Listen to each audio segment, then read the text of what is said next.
Genuinely, this is the kind of cliffhanger that makes me consider canceling my plans and just staying in and reading all night.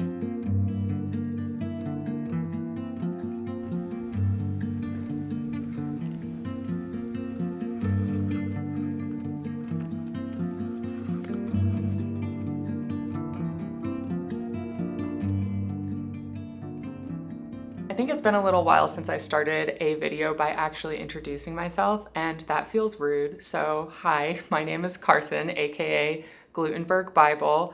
This is my page dedicated to talking about books. I read a lot of older novels and kind of classic literature. I finished my PhD in English literature about a year ago, which was focused on early modern English lit, mostly plays of the 1500s and 1600s. And then after being outside of the academic structure for a little while, I started to go through like academic withdrawals. And so now I'm doing a personal curriculum studying Gothic lit. I made it through all of my assigned readings for my first 2 months of the semester, which covered 18th and 19th century novels, which means now I'm getting into the 20th century. And that means I have finally reached a classic that I have been wanting to read for a long time and just for some reason never gotten around to, which is Rebecca by Daphne du Maurier. And this is the first book that I've actually purchased for my personal curriculum project because everything that I've been reading over the past 2.5 months or so has been old enough that it's in the public domain. And so anything that I didn't already own, I just downloaded a free version of online. I'm getting so modern now in this curriculum. This book is less than 100 years old. It was first published in 1938. I'm going into my read of this with a little bit of context, but no real detailed or concrete information about what happens in this book.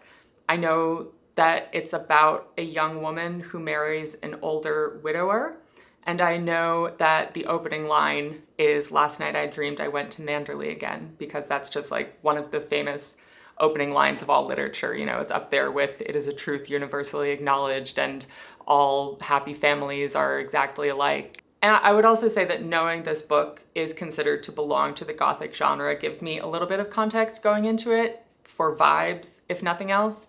But that's all I know. Younger woman marries older widower, opening line, Gothic in some way. I always really love the experience of being able to read an older book or a classic novel, you know, something that's been around and been discussed and read for a long time without any actual knowledge of what happens in the book. It's so fun to be surprised by a story that is very old and very popular. So I'm really excited to be going into this unspoiled, no context, being able to just experience it with only my reactions and nothing else swirling on in my mind about what other people have said about it. And I'm going to kind of take you with me into that experience. I'm going to talk about it, talk about what happens and my reactions to what happens as I'm reading through the book. That means that the farther I go in the book, the more spoilers there will be because I'm going to talk about everything. So I will talk throughout this video about what chapter I'm in or how many pages I'm in so that if you are reading along for the first time, you don't get spoiled ahead of anything. Right now, it is a cold Saturday. There was a snowstorm yesterday, and I recently went grocery shopping, and these are pretty much my ideal conditions for settling in to a weekend of reading. There's snow on the windows, I have a fridge full of food, and I have nowhere to be and nothing to do except dig into this classic novel. So I'm gonna curl up and dig in.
I just finished reading chapter 8. I think I'm 90 something, almost 100 pages into the book. We open the book, obviously, with the narrator returning to Manderley in a dream. It's the house that she used to live in, we learn, and she has this dream that nature has basically overgrown the entire house and property. And the whole description of the dream and the house and the estate is really pervaded by this sense of loss, of a lost home, but also of a lost happiness that used to be within that home. That the narrator once was happy, once had this beautiful place, and now it's gone forever. And from there, we go way back in time to a much earlier point in this narrator's life. We pick up at this earlier point in her life when she is this orphan, kind of alone in the world without a lot of resources, and so she has become the paid companion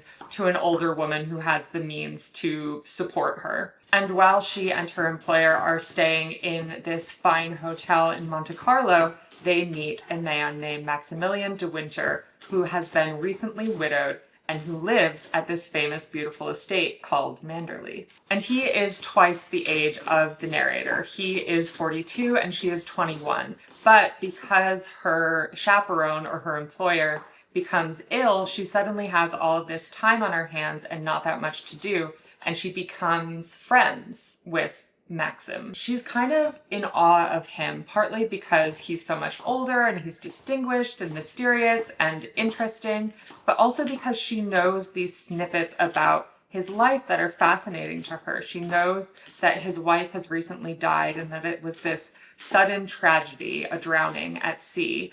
And she knows about his house. She's known about his house for a long time because we learn that when she was a child, she bought this picture postcard of the estate because she thought it was so beautiful and it captivated her imagination. She is in love with him, but she's unsure how he feels about her until she finds out very suddenly that her employer is having them change locations, and she goes to him really distraught, saying that she has to say goodbye, that she has to thank him for their time together, but that she doubts she'll see him again. And he surprises her by saying, well, either you can go with this woman and be her paid companion, or you can marry me and come to Manderley and basically be doing the same job, but as my wife and mistress of Manderley. And she says yes.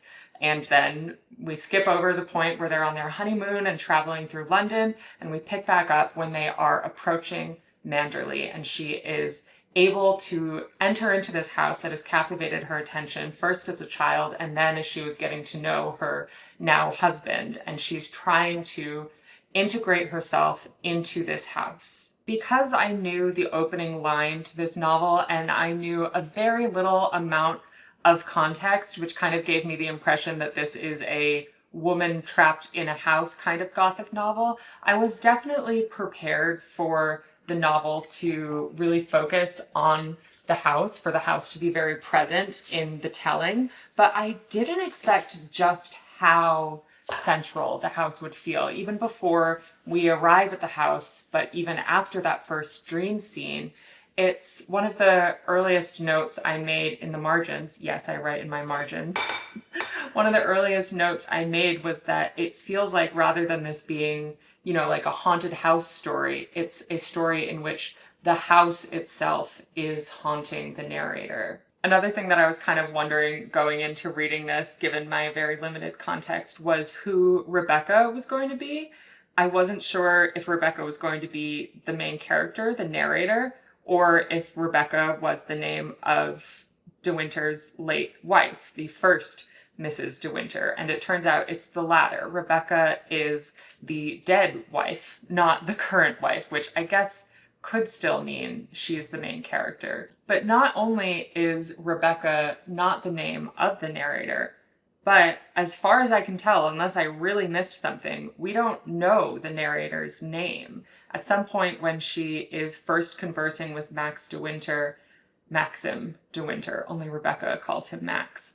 At first, when she's talking with him, he comments that she has a really beautiful and unusual name, and she thinks in her narration that she was surprised that he spelt it correctly when he addressed a letter to her. But as far as I know, it hasn't actually been stated what her name is, which just contributes to this feeling that Rebecca and Manderley are so much more kind of real and vital and important to the story, and that the narrator is just passing through this life that is kind of hers but kind of not, that she's been invited into but not fully. Because at the point at which I just stopped reading, she has only spent one night and one morning in Manderley, and the housekeeper is not very friendly to her, and she doesn't know her way around, and her husband is very busy, and so she's finding that she has to kind of figure things out for herself, and she doesn't want to let on to the servants and the staff that she feels uncomfortable and that her husband hasn't bought her new clothes and hasn't really showed her around the house and hasn't fully made her at home, even though he's telling her, you know, make yourself at home, this is your home. And to add to that sense that she's been partially invited in, but not fully allowed for this to be her home, that she's been invited as kind of a guest, in one of the final moments of chapter 8, the narrator is sitting at the desk that used to be Rebecca's, that still has some of her things on it and was very clearly her personal space. And the narrator has this feeling as if Rebecca is her hostess who has told her to make herself comfortable, and of course you can use my desk to write your letters, but that Rebecca is still the hostess of Manderley and the narrator is the guest. And I am obsessed with this idea of a dead woman being the hostess to her widower's new wife. I mean, I wrote my doctoral dissertation on hospitality, on dysfunctional hospitality, like creepy stuff where things go wrong and personal relationships implode within a context of hospitality. So this is really my shit. I like it. Another one of the things that I wrote down in my notes is that at this point it feels like Manderley and kind of the whole novel is like this negative space around the figure of Rebecca, who is only just like starting to take form. Like right now she's this shadowy presence, but the narrator is starting to learn more about her and to see the spaces within which Rebecca lived and moved while she was alive. And so this figure is becoming gradually more and more distinct from the narrative and physical space around her. And I'm excited to track that, to see how this character emerges kind of in absentia. And another thing I'm planning on kind of tracking as I continue to read is the presence of food in this novel. I keep on underlining these passages that are describing tables of food or particular flavors or sites of food or these different meals that really capture a mood. You know, there's this whole description, actually there's a couple points already in which there have been descriptions of these absurdly sumptuous breakfast spreads that they have at Manderley, and how the narrator is so aware of how wasteful this amount of food is for two people, and she doesn't know what happens to the rest of it, if it's thrown away or if it's given to someone else. And I already know that we're never going to find out what happens to all the extra food, but it's interesting that that's been mentioned twice, and that there have been multiple other descriptions of food that have stood out to me as like emphasized in the text in a way that feels meaningful, or at least like a productive opportunity to make meaning about it. I'm not sure. It's still way too early. This is like a 450-page book and I'm barely 100 pages in, but I'm going to be tracking the presence of food. And I'm very excited about that endeavor. I love reading about food. That's the whole point of my username. Now I'm going to spend a little bit of time making food. I'm going to make a little bit of a mushroom and chicken and leek pie, one of my favorite things to make. It's gonna be so good and so cozy, and then once I've popped that into the oven, I'm going to curl back up on my couch and read more about Rebecca.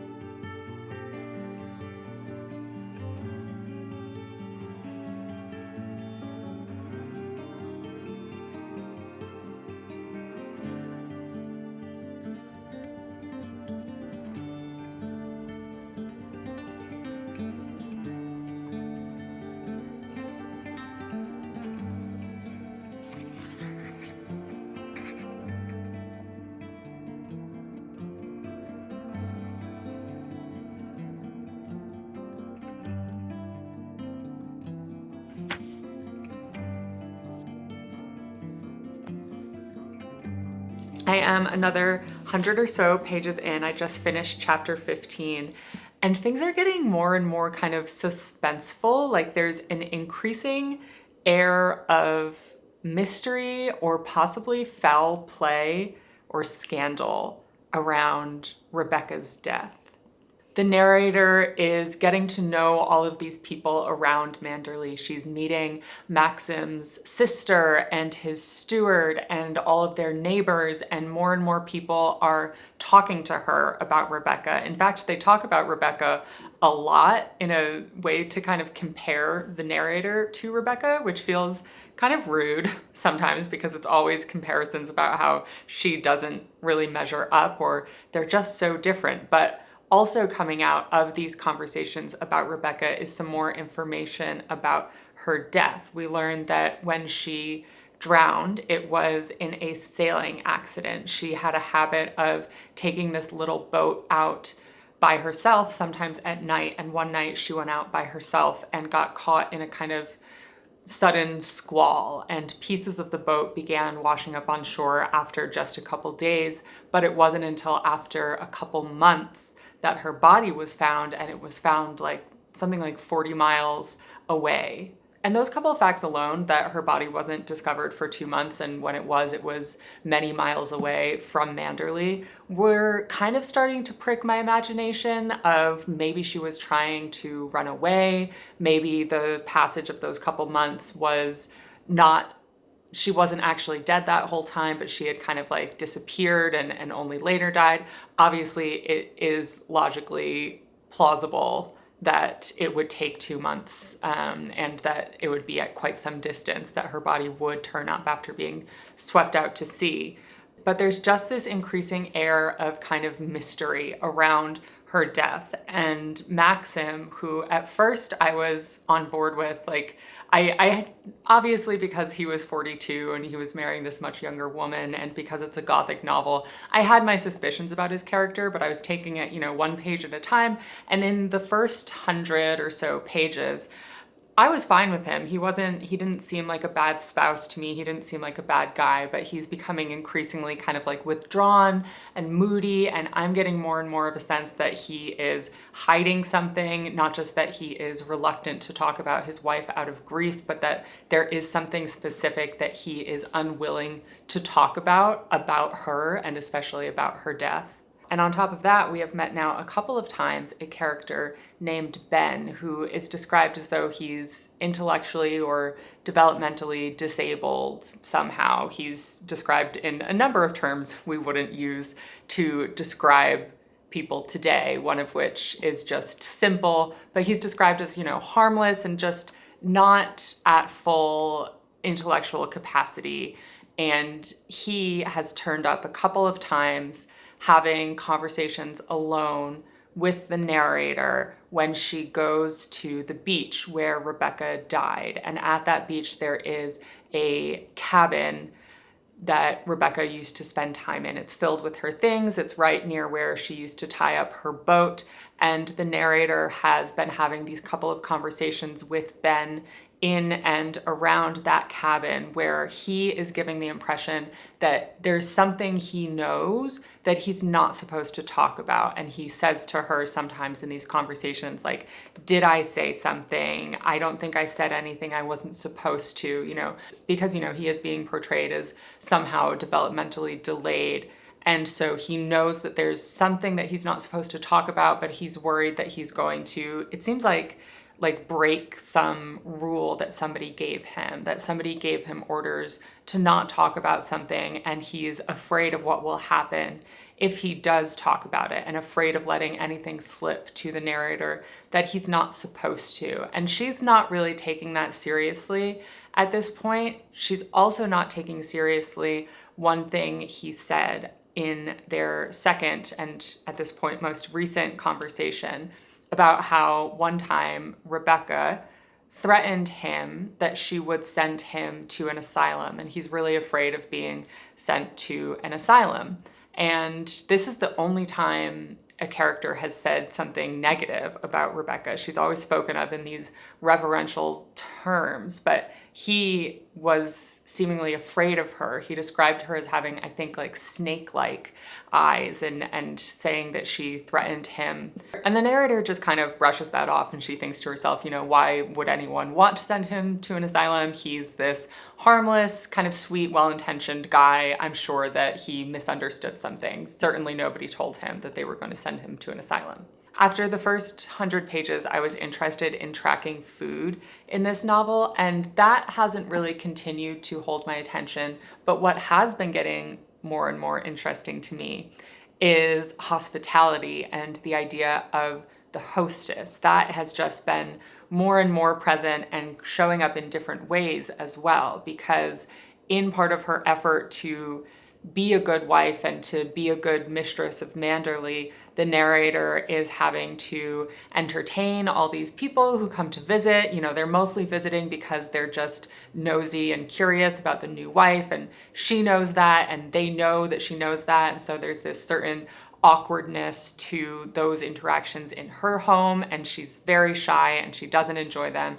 And then what she has to do after those is to go through the proper social niceties and return the visits. She has to go to these people's houses to sit down and talk with them, and she often has to go alone because her husband is busy, and she hates those at least as much, if not more, because again, she doesn't really want to be there. Her hostess doesn't really want her there. They're having this awkward, stilted conversation.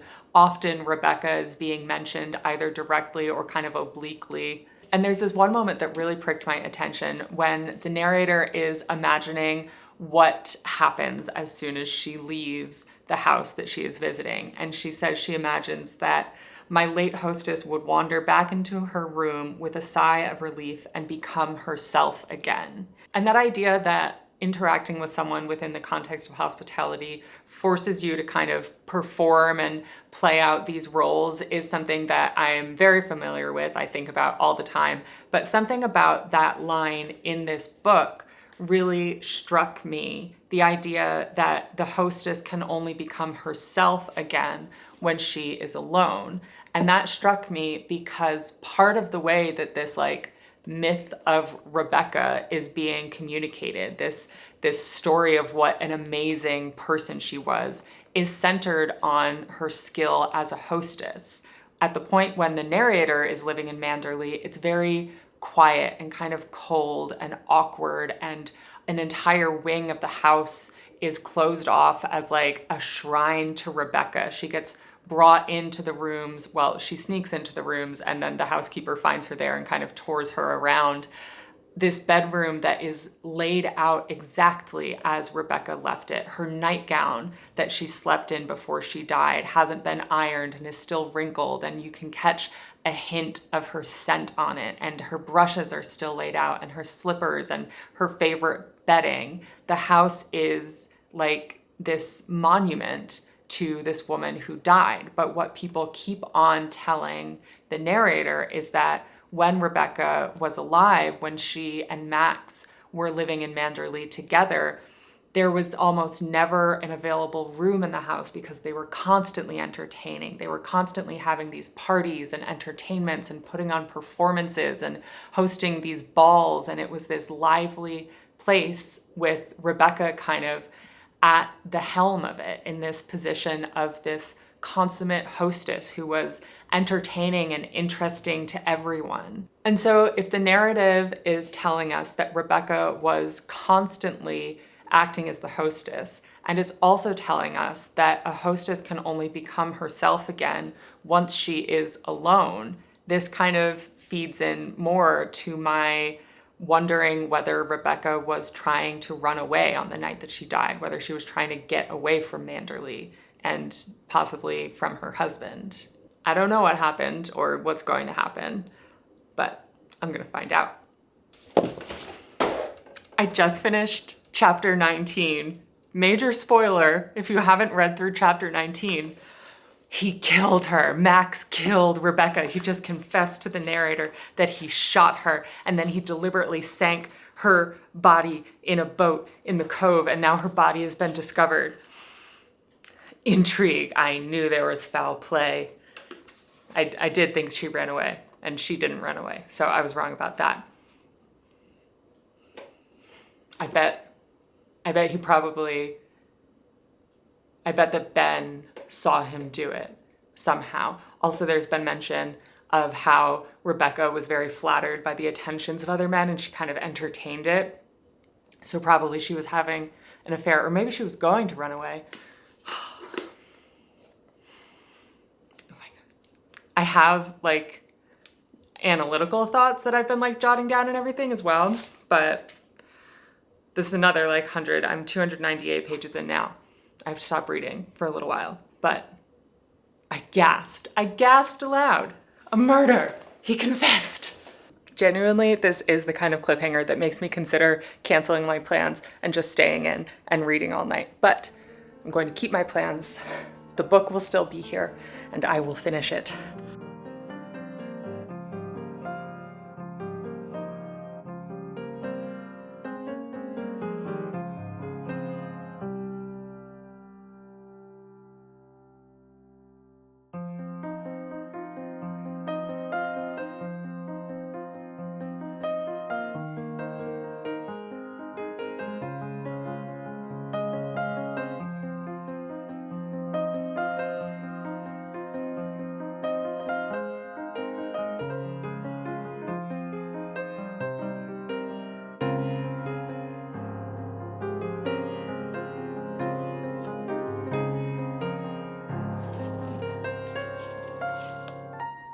It's been kind of a long time since I read something for the first time, got to the last page, closed the book, sat with it for a little while, and started to think this might be one of my favorite books.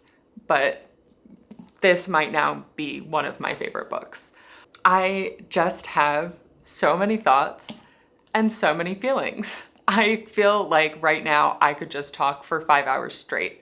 It's like the first 250 pages or so of this book are, a domestic novel, a story about a woman struggling to integrate herself into this new space, into this new phase of her life of marriage. She is from a lower social class. She is not prepared to be the mistress of a grand estate, and she's struggling to keep up with all of the conventions and all of the new experiences that she's been thrust into. And then in the final, 200 pages or so, it becomes this suspenseful crime novel. At the end of chapter 19, Maxim tells the narrator that he murdered Rebecca, right? And all of chapter 20, which is this much left of the book, is him explaining to her why and how he committed the murder. And we learn a lot in this chapter. We learn, for one thing, that he never actually loved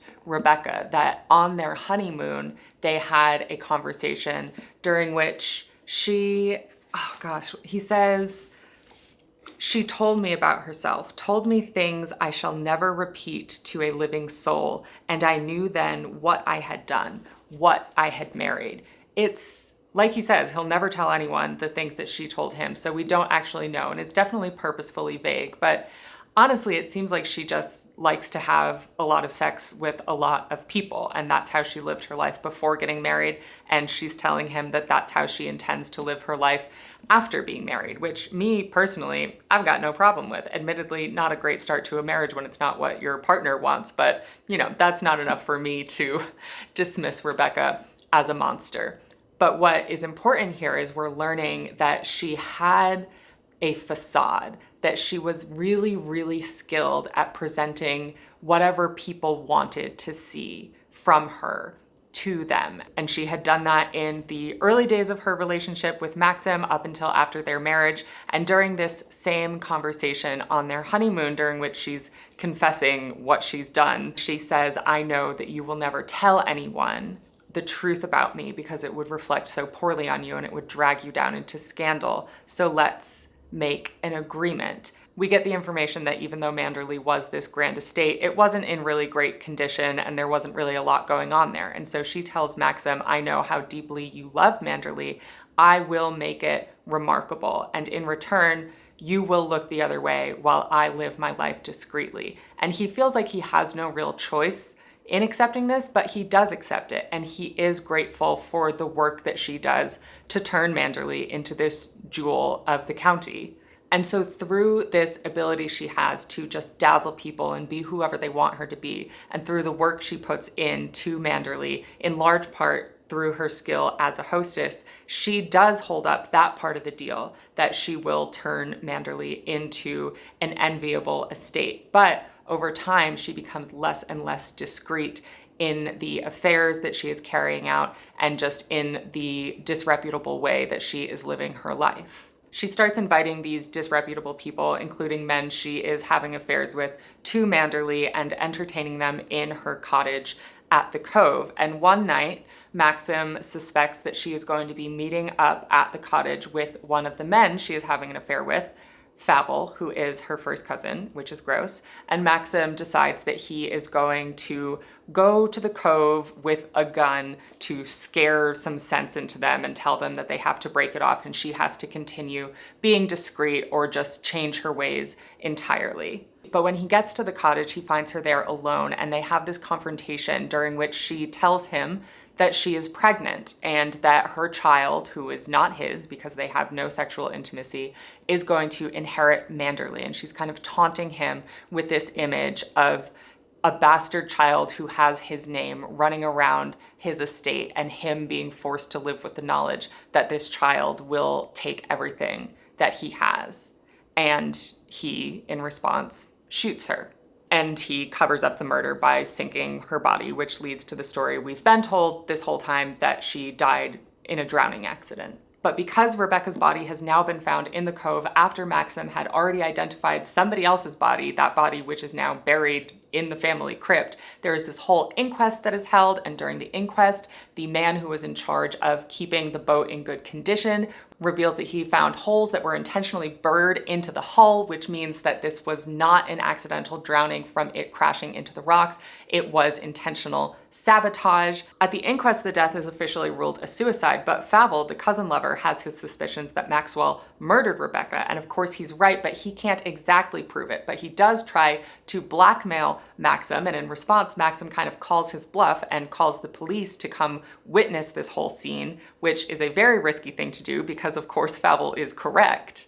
And so there's this whole part that's like, I'm tempted to say it feels kind of like a murder mystery, except of course it's not a mystery because we know that Maxim did murder Rebecca, but we're watching other people try to put the pieces together and we're trying to figure out if they're going to figure it out. And I have my qualms, my issues with Maxim as a character. You know, for one thing, I have my doubts about whether the version of Rebecca he's describing is an entirely accurate one. But as I'm reading this whole thing, I am rooting for him to get away with the crime, possibly mostly because I am identifying with the narrator and she wants him to get away with it and I want her to get what she wants. And she kind of does and she doesn't get what she wants in the end. One main thing that she gets that she has been wanting the whole time is the confirmation, or not even confirmation, but revelation that Maxim does love her. He tells her he loves her for the first time on the night that he confesses to murdering his first wife. Not the most romantic circumstances. And when she learns also that he never loved Rebecca, she feels this sense of liberation from this pressure she's been putting on herself. She's no longer afraid of Rebecca. She's no longer intimidated by her or threatened by her. She is the only Mrs. De Winter who Maxim has loved. And then during this whole little murder investigation that Favell initiated, the whole team tracks down a doctor in London who Rebecca had an appointment with on the day that she died that no one had previously known about. He is a specifically woman's doctor, and they go to his house, and of course you're thinking the whole time this doctor is going to confirm that Rebecca was pregnant, and this is going to lead to the police assuming that Maxim had a motive to murder her, or at the very least that she did not have a motive to commit suicide. But instead what the doctor reveals is that she wasn't pregnant. she was dying. She had cancer and she had only months left to live. And that is taken as further confirmation that Rebecca did in fact commit suicide, because now she has a clear reason. She didn't want to die in a long, protracted, painful illness. She wanted to go out quickly and on her own terms. So at this moment, it seems like everything is all good for the narrator and for Maxim, except of course we know, because the book started this way, that they lose Manderley somehow. After they have met with the doctor and the detective has accepted this as a reason for Rebecca's suicide, and the narrator is feeling relaxed finally and happy and like all of this is behind them, Maxim has a lingering sense that Rebecca was playing him the whole time. He thinks that she intentionally goaded him into killing her because she did want to die rather than suffer a long, painful illness, and because she hated him and she wanted him to be guilty of murder and to face the consequences of that. And he says not only that he feels that Rebecca was playing him, but he has this sense that somehow she has still won. Even though it's already late at night, he insists that they drive back to Manderley that night. And as they are approaching the estate in this total darkness of night, they see on the horizon this bright, violent red. And that's how we learn that Manderley is burning. One of the ways that I know that I really loved a book is when I close it and I feel like I need to immediately start rereading it, because now I know the shape of the full story. I have to go back and pick through every little thing that flagged my interest on the first read, and I need to see what I think about it now, and I need to research about this, and I need to write about this, and I need to talk about this, and that's how I feel right now. One of the big things that I was tracking throughout my entire read was the figure of the hostess, and that just, oh my God. I only have more to say now that I've read the whole thing. So from the moment that the narrator arrives at Manderley, she is faced with antagonism from the housekeeper, Mrs. Danvers, who is repeatedly described as having a skull-like face. She hates the narrator, and it's clear from the beginning that that hatred is born largely out of her love for Rebecca. And eventually we learned that, in fact, Mrs. Danvers worked for Rebecca's family from the time Rebecca was a child, and so she really loved her, and she is bitterly resentful of the fact that there is a new Mrs. De Winter at Manderley and that Maxim moved on so quickly. And one night, Mrs. Danvers comes to the narrator's room being uncharacteristically nice and offering to help, because the narrator and Maxim are going to be hosting this costume ball. Maxim and Rebecca used to host a costume ball every year at Manderley, and it was very popular, and now the narrator is going to co-host it with her husband. And the narrator really wants to come up with a good idea for a costume. She's really excited to be the hostess at her husband's side, and she's decided that her costume will be a surprise because she wants him to see her differently. Things aren't going well in their marriage, and she thinks that if she can just be someone else for a night and impress him, then he will see her differently and she can fix things. And Mrs. Danvers comes to her and says, I know you've been having trouble coming up with an idea for a costume. Why don't you go to the portrait gallery here and look at some of the portraits there? There's one in particular of a woman who was in the De Winter family long ago, and I think that you should dress up as that woman.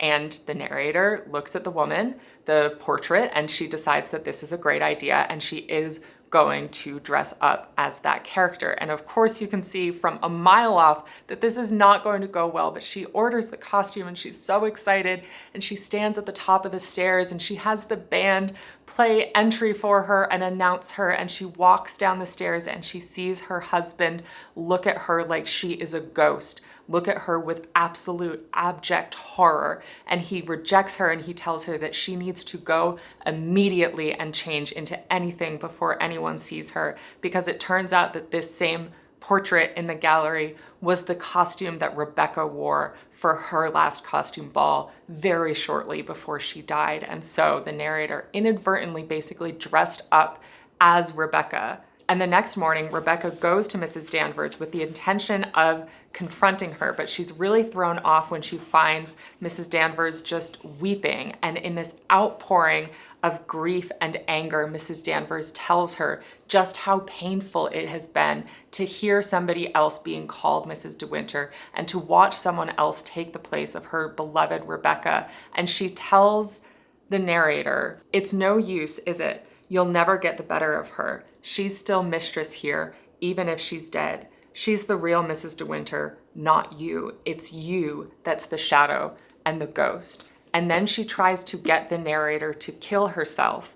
And it's almost maybe about to work until they hear the sound of rockets being let off because a ship has run aground in the cove. And it's this that leads to the discovery of Rebecca's body. And at the very end of the book, when Manderley is burnt down, it is heavily implied, I took it as for sure, I guess there's some ambiguity to it, but it's at least heavily implied that it's Mrs. Danvers who has burnt the house down. So this means that Rebecca marries Maxim and strikes a deal with him right away that she will not truly be his wife, but she will run his estate. She will take care of Manderley. She will be the perfect hostess, and she does. And then when she tells him that she is essentially going to take Manderley away from him, that she is going to have a child who is not his in blood, but is his in name, and that child will inherit everything, he kills her for it. And then, in the entire time that the narrator is living at Manderley, she feels that she is not truly the mistress of Manderley because Rebecca is still there.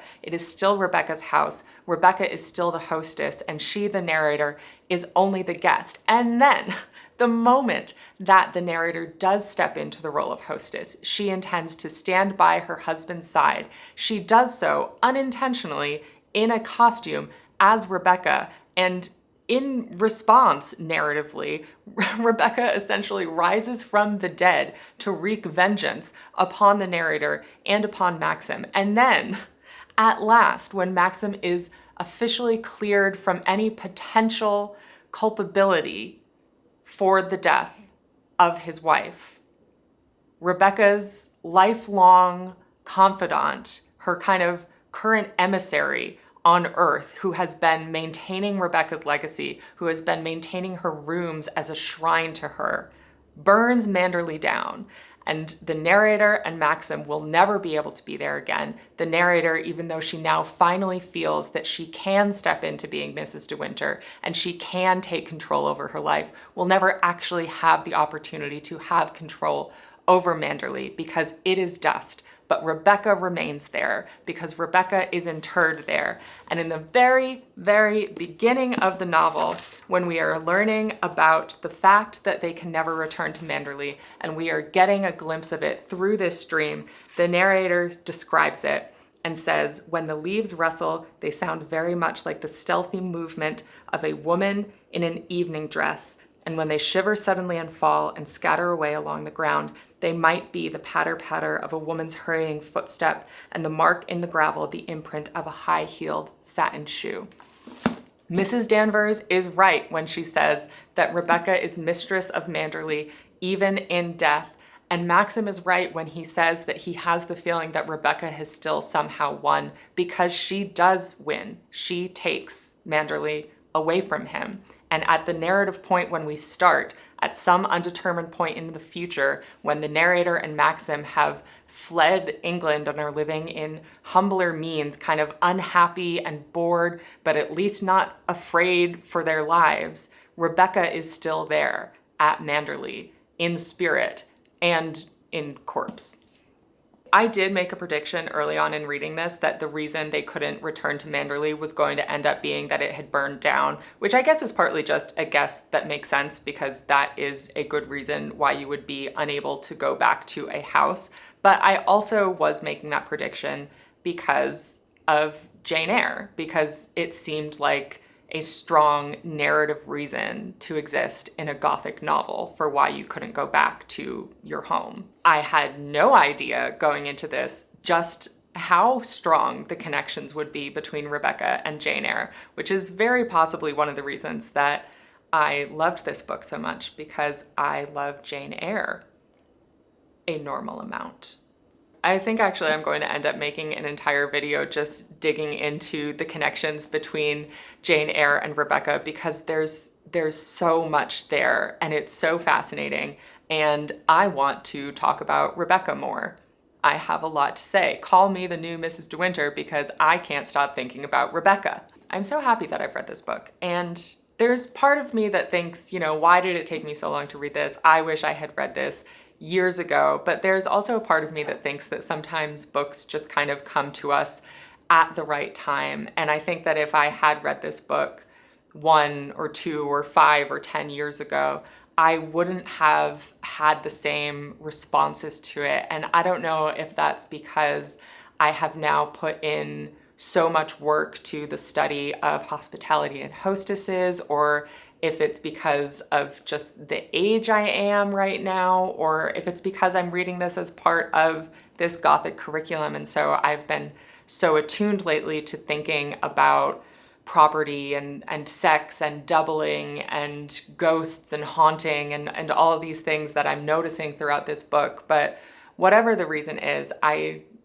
feel like this was the right time for me to read Rebecca, and I can't wait to start reading about Rebecca. I'm going to do so much research and so much continued yapping about this book.